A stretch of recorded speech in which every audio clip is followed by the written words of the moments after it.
இலங்கையின் அசோகவனத்தில் அமைதியாக அமர்ந்திருந்தாள் சீதாதேவி. 1 மாதத்துக்குள் என்னை திருமணம் செய்யவில்லை என்றால் உன் உயிர் இங்கே முடியும். ராவணனின் அந்த மிரட்டல் அசோகவனத்தையே நடுங்க வைத்தது.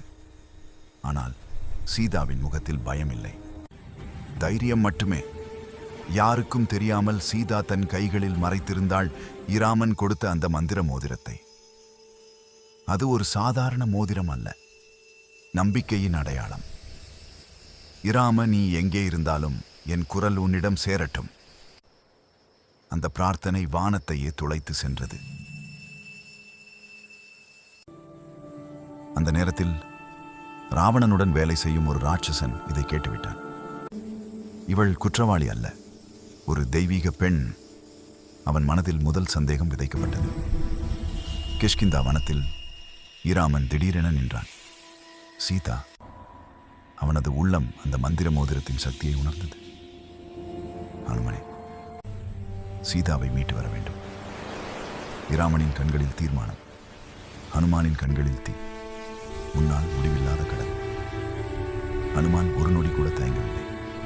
புயல், மின்னல், கடல், ராட்சசங்கள் எல்லாவற்றையும் தாண்டி ஹனுமான் பறந்தான். ஒவ்வொரு தடையும் அவனை நிறுத்த முயன்றது. ஆனால் இராமனின் பெயர் அவனுக்கு சக்தியாக மாறியது.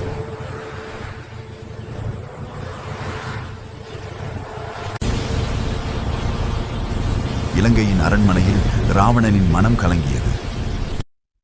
யாரோ துரோகம் செய்கிறார்கள். அவனுக்கு தெரியவில்லை ஆபத்து நெருங்கிவிட்டது என்று.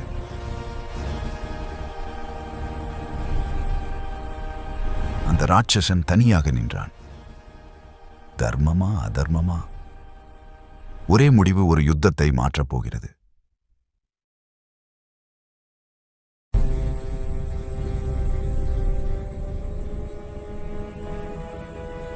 ஒரு பக்கம் இலங்கையை நோக்கி பறக்கும் ஹனுமான், மற்றொரு பக்கம் ராவணனை நோக்கி நடக்கும் அந்த மனிதன்.